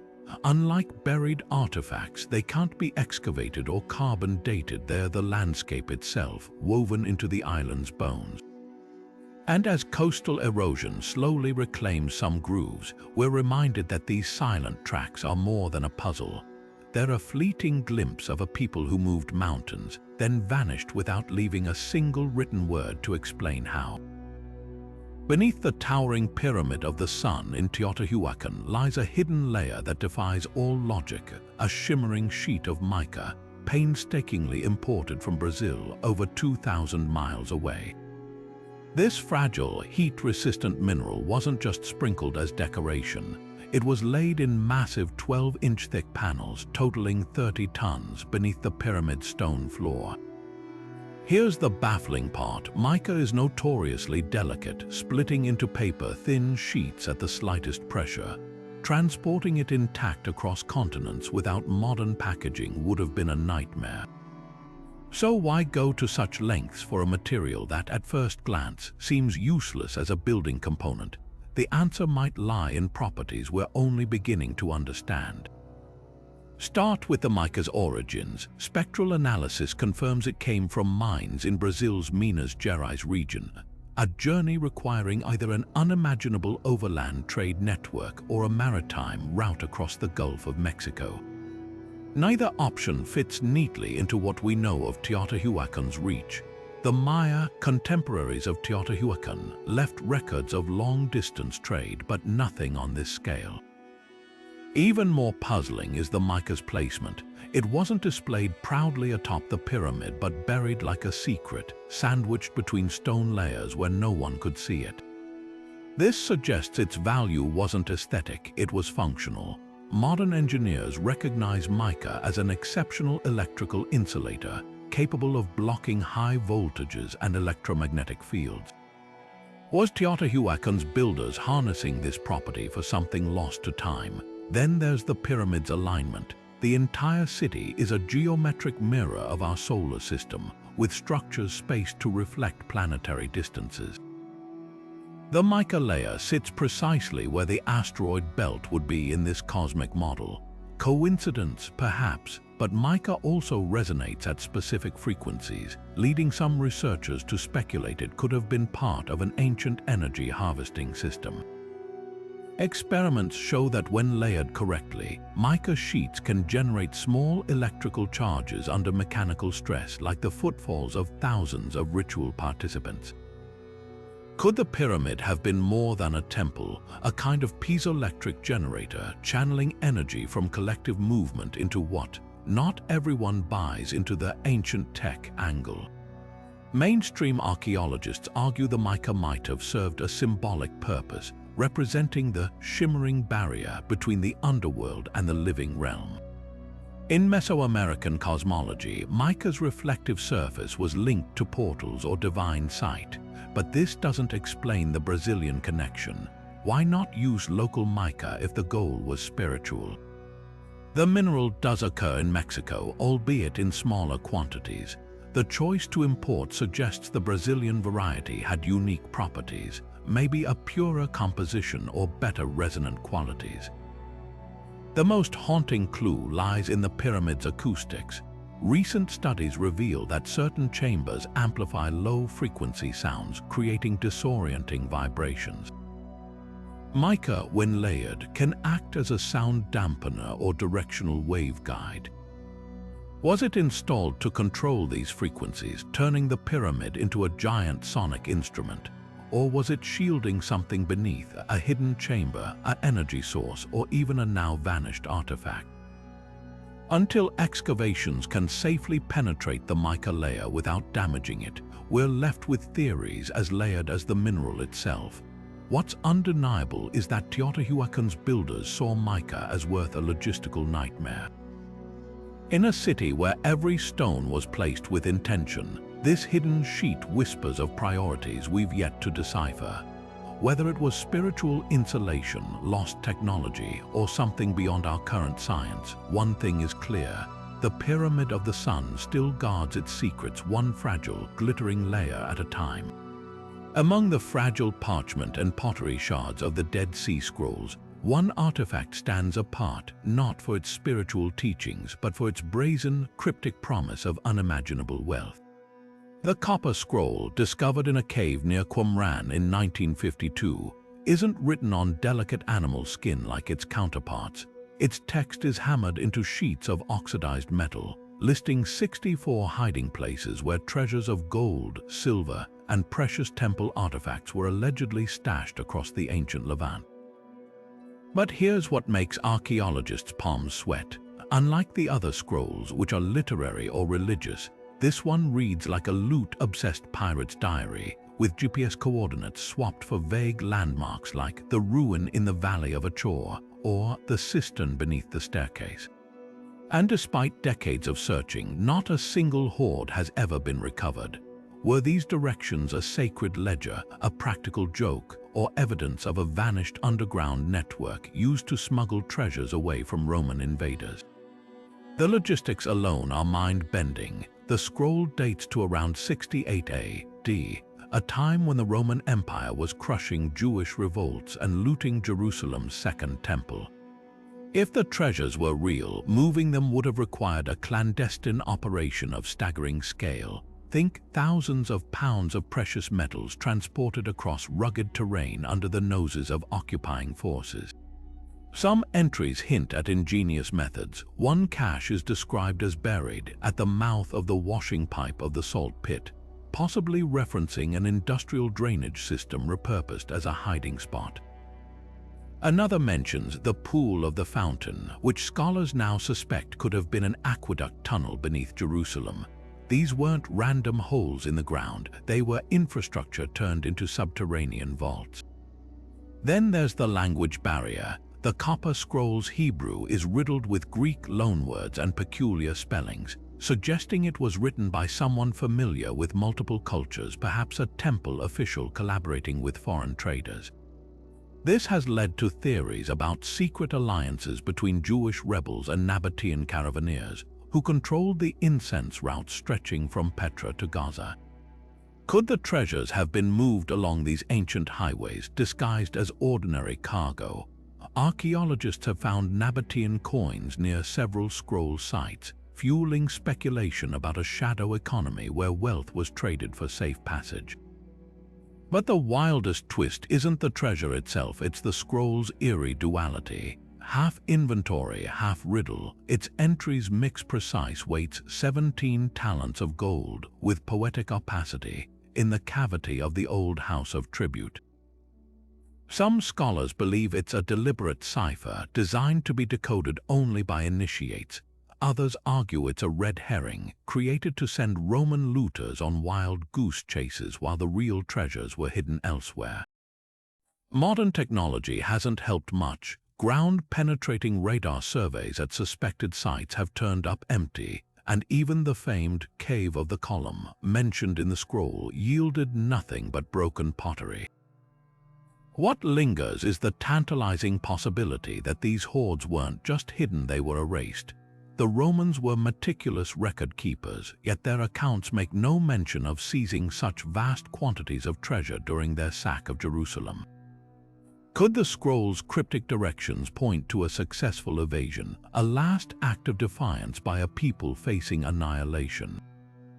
Or was the treasure never physical at all, its locations instead metaphors for spiritual wealth, safeguarded not in caves but in memory?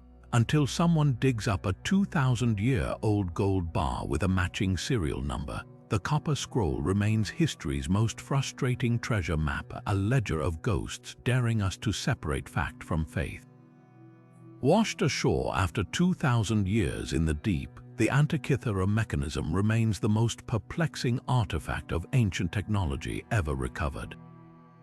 Discovered in 1901 among the wreckage of a Roman-era cargo ship off the Greek island of Antikythera, this intricate bronze device, with its precisely interlocking gears and cryptic inscriptions, is often called the world's first analog computer. But here's what's even more baffling than its function. How did such a delicate, scientifically advanced instrument end up on a ship carrying marble statues and luxury glassware, seemingly treated as just another item of trade? The answer might rewrite our understanding of ancient Mediterranean commerce and the shadowy networks that moved knowledge as freely as they did wine and spices. Picture the scene around 80 BC. A massive grain carrier, likely a Roman or Greek vessel, plied the treacherous waters between Asia Minor and Italy.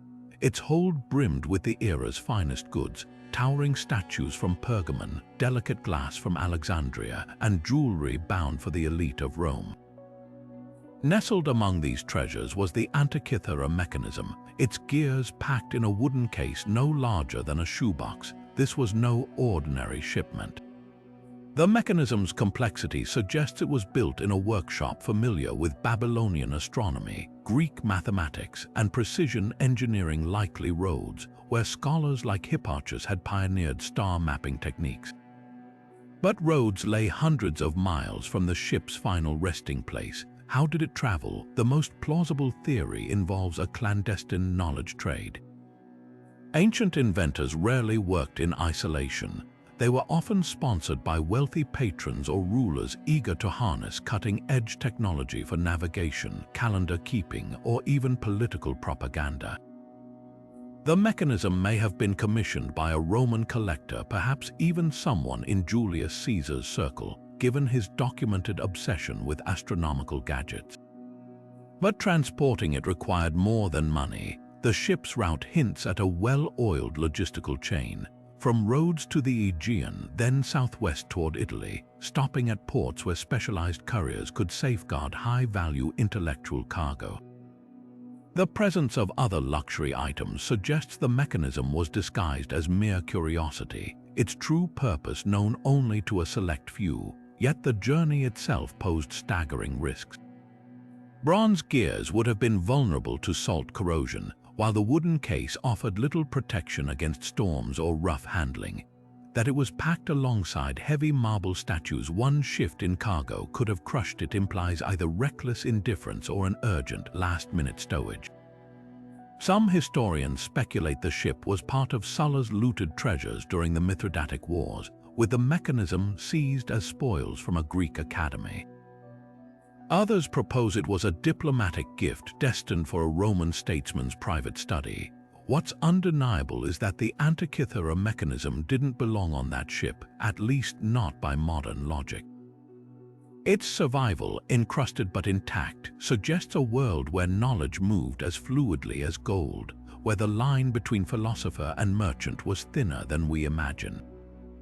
And as modern imaging reveals more of its inscriptions, hidden instructions for predicting eclipses and tracking Olympic cycles, we're left to wonder how many other impossible devices were lost beneath the waves, their secrets still waiting in the dark. Deep inside the Temple of Hathor at Dendera, a series of cryptic carvings slither across the wall's serpentine forms coiled inside what look like elongated glass bulbs, their tails curling toward lotus-shaped sockets while human figures gesture as if adjusting dials. At first glance, they resemble crude diagrams of light bulbs, complete with cables and supports. It's no wonder conspiracy theorists pounced, declaring this proof of ancient electricity.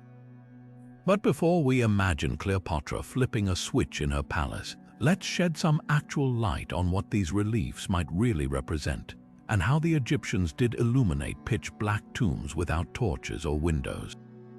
The so-called Dendera light bulb has been a staple of fringe history for decades, often touted as evidence of lost technology. Yet Egyptologists point to a far more grounded interpretation. These are likely symbolic depictions of the creation myth, showing the sun god Ra's serpentine energy emerging from a lotus flower, a common motif tied to rebirth. The bulbs align with known iconography of the Djed pillar representing stability and the Was scepter symbolizing power. Even the filaments resemble the undulating form of the snake god Nehibkau, a guardian of the underworld. So why the modern obsession with electricity? The human brain excels at pattern recognition, sometimes too well. We project familiar shapes onto ancient art, turning symbolic serpents into filaments and lotuses into sockets. But here's the real mystery these carvings should raise. How did the Egyptians work in the Stygian darkness of tombs like KV5, where not a single soot mark from torches has ever been found? The answer lies in clever, low-tech solutions we've underestimated. Archaeologists have uncovered thousands of workers' lamps, shallow bowls filled with salt-rich natron, which burns cleanly with minimal smoke. Mirrors of polished copper or bronze could have reflected sunlight deep into shafts, a technique later documented by Roman miners, even more ingenious. The Egyptians may have used bioluminescence. The Nile's waters teemed with firefly shrimp and luminous fungi, both of which emit a soft glow when agitated. Crushed and mixed with animal fats, they could have created slow-burning, living lamps. Then there's the psychological factor. Tomb artists didn't work in total darkness, they adapted. Human eyes can adjust to near blackness over hours, and the Egyptians had something we've lost: time. With no industrial deadlines, they could work in incremental shifts, letting their vision acclimate. Some reliefs show workers carrying what might be light shells or white limestone slabs to diffuse and amplify the faintest gleams. It's a reminder that innovation isn't always about complexity. Sometimes it's about working with the environment rather than against it. What makes the Dendera carvings so fascinating isn't the false allure of ancient tech.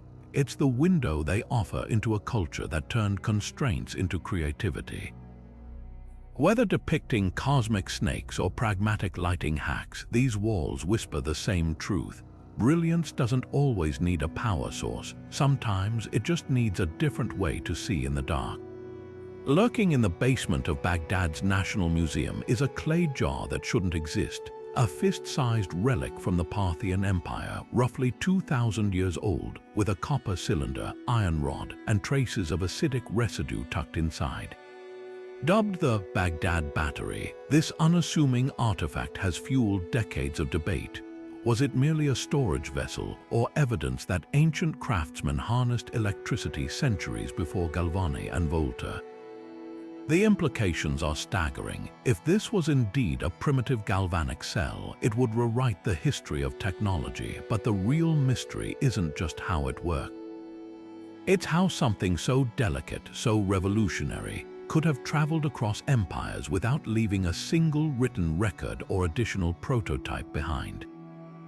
Start with the chemistry. Fill the jar with vinegar or grape juice, both common acidic substances in antiquity, and the iron and copper create a weak electrical current, enough to generate about 1 volt of electricity. Not exactly a power grid, but sufficient for subtle applications. The most compelling theory, electroplating. Imagine a Parthian artisan dipping a silver statue into a gold-infused solution, then connecting it to this crude battery. Over hours, a microscopic layer of gold would bond to the surface, creating the illusion of solid gold without the expense. This wasn't magic, it was proto-science, leveraging natural reactions in ways we've only recently appreciated.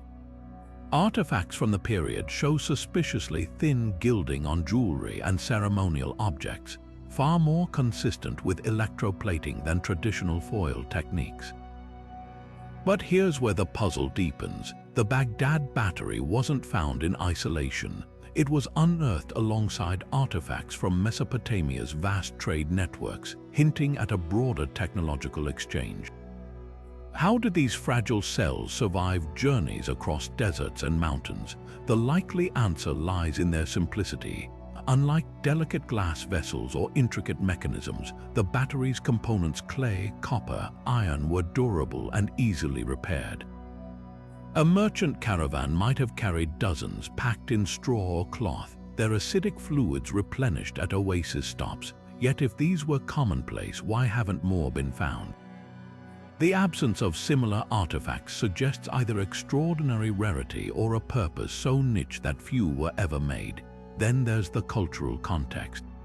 The Parthians weren't just traders, they were masterful assimilators, blending Greek, Persian, and Mesopotamian knowledge. Their artisans might have stumbled upon this technology independently or inherited it from earlier Babylonian experiments with conductive materials. Some scholars point to the legendary Dendera light carvings in Egypt as potential parallels, though the connection is tenuous at best. More plausible is that electroplating was a guarded guild secret, passed orally among metalworkers who understood the effect without grasping the underlying physics. Like Damascus steel or Roman concrete, the knowledge could have faded when specialized craftsmen vanished amid wars or societal collapse. The Baghdad Battery's true significance isn't just its existence, it's the quiet revolution it implies. A world where electricity wasn't discovered but intermittently harnessed, where fragile technologies moved along silk roads and spice routes only to dissolve into myth. Perhaps future excavations will uncover more of these jars, hidden in storerooms or mislabeled as mundane pottery. Until then, this lonely artifact remains a whisper from the past, daring us to reconsider how innovation travels and how easily it can be lost. Tucked away in a vault at Yale University lies a book that has defied every attempt at translation for over 6 centuries, the Voynich manuscript, filled with looping, alien script and illustrations of plants that don't resemble any known species. This enigmatic tome has been called the most mysterious document in the world. But hidden among its bizarre botanical drawings are maps, or at least what appear to be maps depicting winding waterways, star-shaped islands, and coastlines that don't match any known geography. Could these cryptic charts hold clues to a lost network of pre-Columbian trade routes, ones that transported strange flora across oceans long before Europeans set foot in the Americas? The answer might lie in the manuscript's most baffling feature, its garden of impossible plants. Take the so-called Voynich sunflower, a vibrant, layered bloom that predates the official European discovery of sunflowers by at least 50 years. Or the spiky, bulbous vegetation labeled with names that dissolve into gibberish when scholars try to decode them. These aren't just artistic fantasies, they bear eerie similarities to plants like maize, peppers, and nightshades, species native to the Americas that wouldn't reach Europe until after Columbus. How did they appear in a manuscript carbon dated to the early 15th century? One tantalizing theory suggests the Voynich maps document secret transatlantic voyages, perhaps by Basque fishermen, Norse explorers, or even West African mariners who harvested these plants and carried them back to medieval herbalists. The manuscript's winding rivers could trace forgotten trade paths, its star-shaped islands marking stops where strange seeds were gathered. Then there's the ink itself. Recent spectral analysis revealed traces of New World minerals in the pigments, including a rare blue dye made from a Caribbean mollusk. This wasn't just a local scribe doodling fantasies, someone had access to materials from across the Atlantic. But why encode this knowledge in an unreadable cipher? The answer might lie in the cutthroat world of medieval trade. Spice routes were state secrets, and botanical discoveries could make or break empires. If the Voynich manuscript was a smuggler's log or a cartographer's encrypted ledger, its creator would have had every reason to disguise its contents. The wildest twist, some of the manuscript's nonsense plants might not be nonsense at all. Researchers comparing its illustrations to Mayan and Aztec herbals have spotted uncanny overlaps, flowers with the same number of petals, roots with identical knot patterns. Could the Voynich be a European copy of a stolen Mesoamerican codex, its meaning lost in translation? Without the Rosetta Stone of a matching text, we may never know. But one thing's certain, this book's pages are more than just a puzzle. They're a haunting glimpse of a world where the map's edge held mysteries we're still struggling to unravel. Buried in the dusty recesses of Egypt's Saqqara necropolis lies a wooden artifact that shouldn't, according to conventional history, exist. Known as the Saqqara bird, this delicate 2,000-year-old carving resembles no ordinary sacred figurine. With its sleek, aerodynamic fuselage, angled wings, and even what looks like a stabilizing tail fin, it looks uncannily like a modern glider. At just 7 inches long, it's small enough to fit in your palm, but it sparked an enormous debate. Could this be evidence that ancient Egyptians understood the principles of flight centuries before Leonardo da Vinci sketched his first flying machine? The controversy centers on the bird's design. Unlike most stylized animal carvings of the era, this one's wings aren't symmetrical or decorative. They're asymmetrically curved, mimicking the airfoil shape modern engineers used to generate lift. The tail, too, is puzzling. While some dismiss it as a stylized bird's tail, others note its vertical orientation resembles the rudder of an aircraft more than anything found in nature. In 1991, aviation engineer Simon Sanderson tested a scale replica in a wind tunnel. With minor adjustments to the tail, he found it could achieve stable glide ratios comparable to early 20th century paper airplanes. So was this a child's toy, a ceremonial object, or something far more revolutionary? Skeptics argue it's just a falcon, a sacred symbol of Horus with artistic liberties. They point to a lack of hieroglyphs or additional models to suggest any broader aviation knowledge.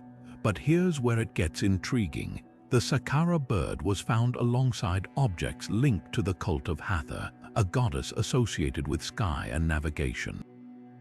Could temple priests have used scale models like this to demonstrate celestial concepts? Or consider the context of its discovery. Saqqara was a hub of innovation, home to early surgical tools and precision stonework. If Egyptians mastered geometry for pyramids, why not aerodynamics for reconnaissance kites or message carriers? The wildest theory involves the Merkit, an ancient Egyptian timekeeping instrument that tracked stars' movements. Some researchers propose the bird's wings could have doubled as simple airfoils for wind-powered Merkits, turning breezes into mechanical motion. It's a stretch, but not impossible. After all, we know the Egyptians observed wind patterns meticulously. Their sail designs evolved for optimal efficiency. Could they have experimented with airborne applications too? What's undeniable is that the Saqqara bird defies easy categorization. Unlike the pyramids or obelisks, it wasn't meant to impress the gods or the masses.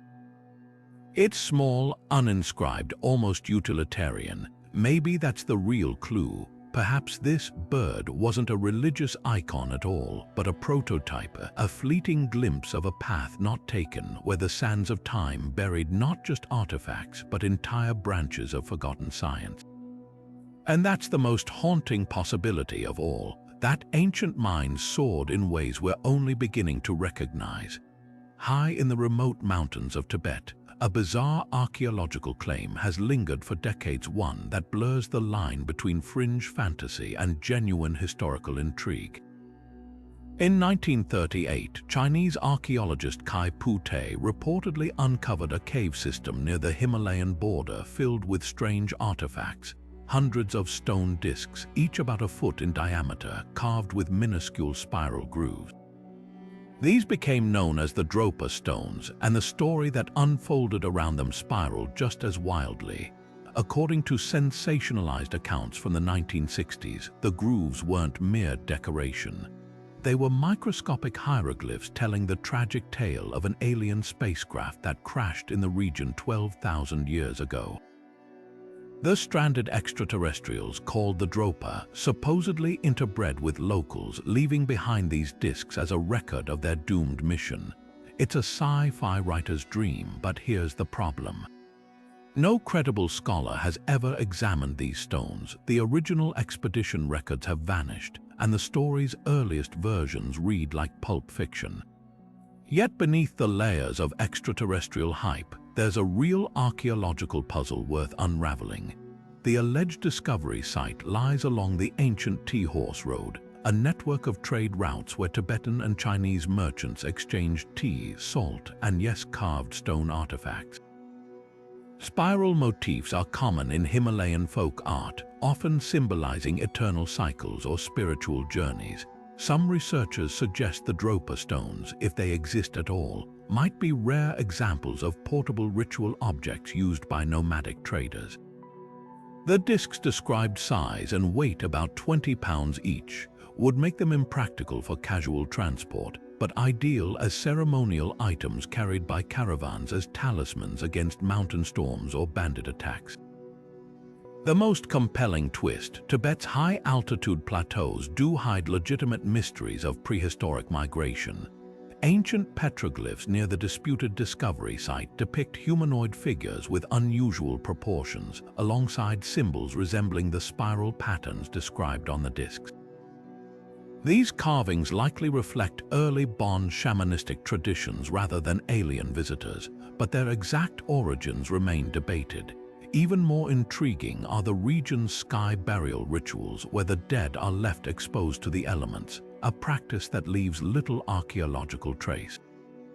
Could the Dropa legend have grown from encounters with isolated tribes practicing unfamiliar customs?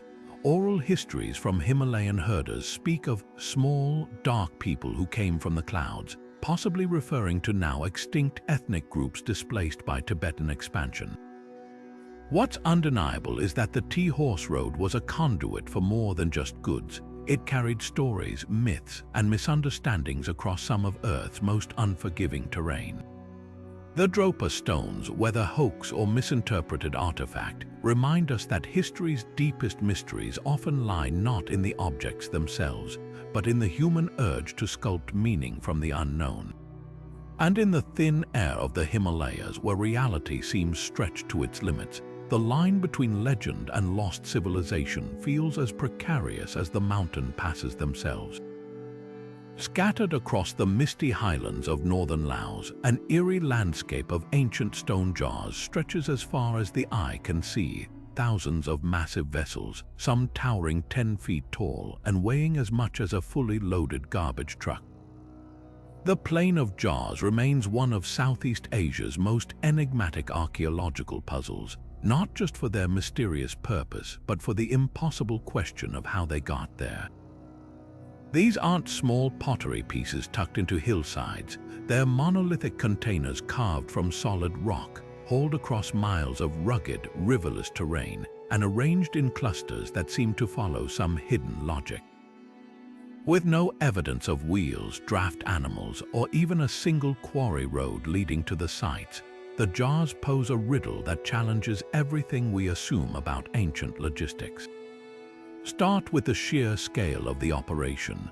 Over 4,000 jars have been catalogued across 90 sites, with the heaviest tipping the scales at 14 tons, comparable to the largest Moai of Easter Island. But unlike the Moai, these jars weren't dragged downhill to coastal platforms. They were hauled up steep limestone slopes through dense jungle and placed in precise groupings that still baffle archaeologists. The nearest sandstone quarries lie miles away, separated by terrain so rough that modern trucks struggle to navigate it. So how did Iron Age people, working over 2,000 years ago, manage this feat? Local legends speak of giants who crafted the jars to brew rice wine for celestial celebrations, but the truth likely involves a mix of ingenuity and backbreaking coordination. The absence of obvious transport routes is the real head-scratcher. Unlike Egypt's Nile or Mesopotamia's Tigris, Laos jar sites lack navigable waterways. Some researchers propose log rollers, but the region's hardwood trees are notoriously knotted and brittle, prone to splitting under such weight. Others suggest sledges lubricated with banana leaves or animal fat, yet no remnants of these have been found. A tantalizing clue comes from the jars themselves. Many feature carved ears or protruding loops, as if designed for rope leverage. Experiments show teams could have rocked the jars into place using these anchors, shifting them incrementally like a deadly game of tug-of-war. But even this method would have required hundreds of laborers working in unison, a level of organization that leaves no trace in the archaeological record. Then there's the placement puzzle. The jars aren't randomly dropped. They cluster near mountain passes and ridges, often aligned with natural landmarks. Some sit atop ancient burial sites, their interiors holding fragments of human bones and glass beads, hinting at funerary or ritual use. But if they were funerary urns, why go to such lengths to move them? Why not carve them on-site? The answer might lie in the stone's spiritual significance. Sandstone from certain quarries contains embedded fossils, shells, and marine creatures that might have symbolized a connection to ancestors or the underworld. Transporting the jars, then, could have been part of a sacred rite, transforming the act of movement into a procession of the dead. Modern technology has only deepened the mystery. Ground-penetrating radar has revealed buried jars and hidden pits beneath the soil, suggesting the visible ones are just the tip of an even larger complex. Meanwhile, bomb craters from the Vietnam War pockmark the landscape, a grim reminder of how conflict has both obscured and preserved these relics. Unexploded ordnance still limits excavation, leaving much of the plain's secrets locked in stone and in danger. What lingers isn't just the question of how the jars were moved, but why their makers chose such an improbable labor. Unlike pyramids or temples, these vessels offer no obvious prestige or defensive advantage. Their power lies in their quiet persistence, their refusal to yield their story. And as archaeologists race against erosion and looting, the Plain of Jars whispers a challenge across the centuries. Some journeys aren't measured in distance, but in the weight of the unanswered. From the towering Moai of Easter Island, hauled across impossible terrain without wheels, to the eerie precision of Puma Punku's interlocking stones, each of these ancient transportation puzzles stands as a testament to human ingenuity pushed to its limits. We've seen megaliths moved with nothing but ropes and sheer determination, underwater cities built with missing debris, and artifacts like the Baghdad Battery hinting at lost technologies that defy conventional timelines. The diversity of these mysteries is staggering. Some were feats of brute force engineering, while others whisper of knowledge we've yet to rediscover. Whether it's the geometric perfection of Sacsayhuamán's walls or the haunting void spaces hidden within the Great Pyramid, these enigmas refuse to surrender their secrets easily. Now we want to hear from you. Which of these ancient transportation puzzles lingers in your mind long after the video ends? Was it the sheer audacity of Baalbek's 1,000-ton stones or the cryptic clues of the copper scrolls' buried treasure? Drop your vote in the polls below. We're curious to see which mysteries resonate most. And if you're hungry for more, stay tuned, because coming soon, we'll delve into the world of vanished ancient technologies, devices, and methods so advanced they border on legend. From rumored anti-gravity machines to forgotten energy systems, the past still has surprises in store.